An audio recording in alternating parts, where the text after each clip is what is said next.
જય શ્રી કૃષ્ણ, જય સ્વામિનારાયણ. મોર્નિંગ થઈ ગઈ છે અને આજે સવારમાં બને છે ખીચું બનાવવું છે. જો મને ચોખાના લોટનું પાણી ગરમ કરવા મૂકી દીધું છે.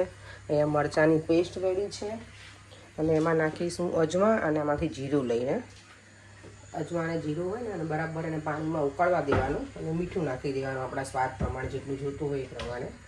અને નોર્મલી ડબલ સ્ટીમ કરીને કરું. આ ખાલી લંચમાં લઈ જવા માટે જ હું બનાવું છું. પાપડનું બનાવવાનું હોય ને તો બરાબર તમારે બહુ જ પકાવવું પડે.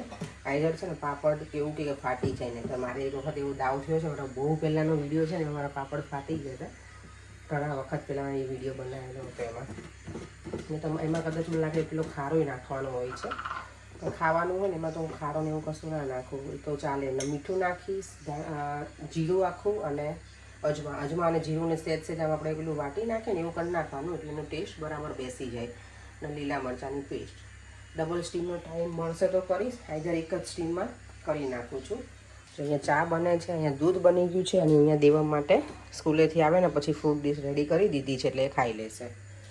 અત્યારે લંચ લઈને જાય ને બપોર માટે એટલે પછી ઘરે આવે ને પછી કંઈ શાક ભાખરીને એવું ના ખવડાવું. પછી એને કંઈક ફ્રૂટ કે ગમે એ ખાઈ લે પછી સીધું ઇવનિંગમાં એ ડિનર કરે દેવા મારો. પાણી જો એકદમ બરાબર ઉકળી ગયું છે, મીઠું પછી અજમા જીરું અને લીલા મરચાંની પેસ્ટ મેં 10 મિનિટ જેવું ઉકળવા દીધું પાણીને. હવે એમાં છે ને રાઈસ ફ્લોર નાખતા જવાનો અને એને વેલણથી મિક્સ કરતા જવાનું.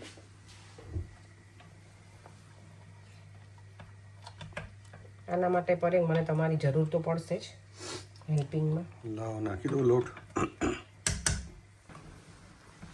બધો જો ચોખાનો લોટ નાખી દીધો છે અને હવે એને બરાબર આવી રીતે અને પાપડ બનાવે ને જેટલું આપણામાં તાકાત હોય ને એટલી તાકાત આમાં લગાવી દેવાની.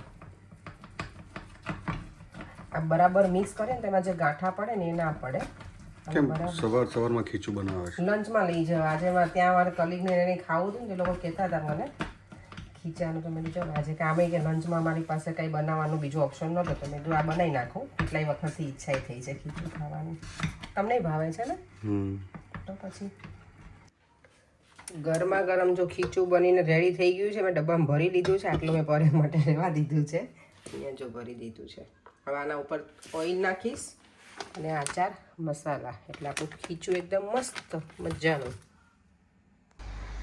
ક્રિસમસ તો નજીક આવી ગયું છે. અહીંયા સ્નોની જગ્યાએ વરસાદ પડે છે. અમારે તો બીજી બધી જગ્યાએ સ્નો પડતો હોય, અમારે વરસાદ પડે છે. એવરી ડે વરસાદ હોય છે.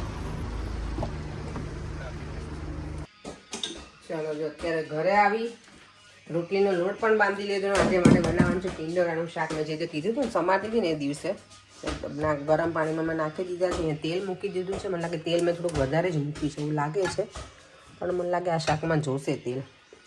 ટીંડોરાનું શાક મેં બનાવ્યું નથી એટલે હું નોર્મલ મારી રીતે બનાવું છું. જોઈએ હવે. પરંતુ કે ટીંડોરાનું શાક એને તો ખબર નહીં ખાવું કે આઈ ડોન્ટ નો. દેવમને તો એવું છે કે કાકડી છે, એ દિવસે બહુ ખાતા હતા કાચા ટીંડોરા. તો ચાલો આજે બનાવીને જોઈએ. અને ટીંડોરાનું શાક છે ને બધા એવું કહે કે એને ગ્રીન રાખવું હોય ને તો એમાં થોડી શુગર નાખવાની તો કે એનો કલર ગ્રીન રહે. તો જોઈએ આજે એ પણ થોડીક નાખીશું આપણે શુગર પણ. બાકી હું શુગર નાખતી નથી શાકમાં. અમુક રીંગણ એનું શાક હોય ને એમાં હું ખાલી ગોળ નાખું. તો જોઈએ આજે શુગર નાખું. ચાલો તેલ આવી ગયું છે તો એમાં નાખી દઈએ રાઈ,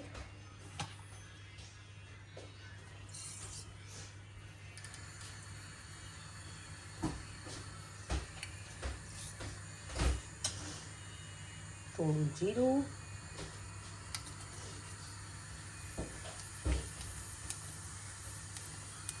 હિંગ, હળદર. મારા ફેન ચાલુ કરવો પડશે.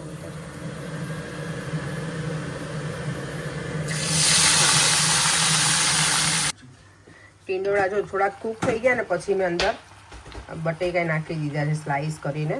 કારણ કે પરેને ગમે કે ના ગમે ટીંડોળા તમે જો બટેકા હોય ને તો એ લોકોને ભાવે. એટલે હવે મેં લીડ બંધ કરી દીધું છે. અત્યાર સુધી મેં ખુલ્લા ચડવા દીધા હતા ટીંડોળાને. અને અહીંયા હવે હું રોટલી બનાવી લઉં. તો ટીંડોળાનું શાક બનીને રેડી થઈ ગયું છે. આમાં મેં પછી છેલ્લે થોડી શુગર નાખી હતી અને લાલ મરચું અને ગરમ મસાલો. ઓમ બોલ કેવું બન્યું છે? સારું બન્યું છે? ઓકે બોલો પડે કેવું શાક બન્યું છે? શાક તો મસ્ત બનાવ્યું છે. તો પછી તમે કહેતા ને ટીંડોળાનું ન બનાવે ને હમણાં તો. બટેકા આવે ને એટલે મજા આવે. દેવમ તને કેવું લાગે બેટા? દેવમ કેમ નથી બોલું? દેવમ ગુસ્સે થઈ ગયો છે આજે. જમીન અત્યારે જો ફ્રી થઈને આજે તો પરેંગ પાછું કયું મૂવી છે આ કર્યું તમે? Jurassic world. Jurassic world. આ તો ઘણી વખત નહીં જોઈ લીધું પરેંગ આપણે. Time pass. એના કરતાં કંઈક બીજું મેં હમણાં કહેતા હતા ને લગાવવાનું. દેવનભાઈ તો સુવા જતા રહે છે રોજની જેમ. અમે અહીંયા નીચે બેઠા છીએ હજી થોડી વાર બેસીશું પછી અમે પણ સુવા જતા રહીશું. આજે ટીંડોળાનું શાક ગમ્યું એટલે હું પરેંગને મેં કીધું નેક્સ્ટ ટાઈમ હું લઈ આવું ટીંડોળા. તો કે હા પણ કે એમાં જોડે બટેકા નાખજે તો અમને મજા આવે. પણ સારું બન્યું તો ઓવરઓલ ઘણું બધું હતું. મેં તો કીધું કે બહુ બધું આજે વધશે પણ બધાને ગમ્યું. અમને ભાવ્યું કે સારું બન્યું છે એટલે વાંધો નહીં આવે. દેવમને ગમે. દેવમને તો એવું જ હતું કે કાકડી છે. જ્યારે તે દિવસે હું સમારતી હતી તો એ મને કહે કે મમ્મા કાકડી છે? મેં તો નાના ટીંડોળા છે. અત્યારે જો મારી આંખો એકદમ ફૂલ ઘેરાઈ ગઈ છે. પાછળ મારા ગણેશજી બેઠેલા છે. અત્યારે કોમેન્ટ રીડ કરતી હતી છેલ્લે ઊંઘે ચડી ગઈ હતી અને પાછું મને યાદ આવ્યું કે મેં વિડીયોનો એન્ડ પણ નથી કર્યો. અને કોમેન્ટમાંથી એમાં ભાવિના નામ છે એમનું કોમેન્ટ છે કે તમે રોઝ મિલ્ક ક્યાંથી બાય કર્યું છે? તો એ રોઝ સિરપ છે ને અમે વીબી એન્ડ સન્સમાંથી લાવીએ છીએ. બહુ મજા આવે એમાં. અત્યારે તો વિન્ટરમાં તો નહીં પણ સમરમાં તો એટલી મજા આવે ને. ઠંડુ દૂધ અને એ રોઝ સિરપ પણ બહુ જ સ્વીટ હોય બહુ જ. એટલે જેને શુગર ને એવું હોય ને એને તો અવોઇડ જ કરવાનું. સ્પેશિયલી હું પરેંગને ના આપું બને ને ત્યાં સુધી. હું ને દેવામાં જ લઈએ અમે. પરેંગને બહુ ગમે પણ એમાં બહુ જ શુગર હોય એટલે એ તમે બીબી એન્ડ સન્સમાંથી લાવું છું. કંપનીનું નામ તો મને નહીં ખબર પણ એમાં ત્યાંથી મળે છે. તો ચેક કરજો તમે લોકોને. જો પછી ના મળે તો મને કહેજો તો કંપનીનું નામ બતાવીશ. અને બીજી બધી સરસ આજે કોમેન્ટ હતી આજના વિડીયોની કે નાઇસ વિડીયો છે. અને દર્શના રાવલ છે એમની કોમેન્ટ હતી કે તમારા ભાભીની ચેનલને મેં સબસ્ક્રાઈબ કરી છે તો થેન્ક યુ સો મચ. અને બધાને થેન્ક યુ. આમને આમ સપોર્ટ કરતા રહેજો. ફરીથી મળીશું કાલે નવા વિડીયો સાથે. ચલો બાય બાય. જય શ્રી કૃષ્ણ. જય સ્વામિનારાયણ. જો વિડીયો ગમ્યો હોય તો લાઇક શેર અને મારી યુટ્યુબ ચેનલને સબસ્ક્રાઈબ કરવાનું ના ભૂલતા. બાય.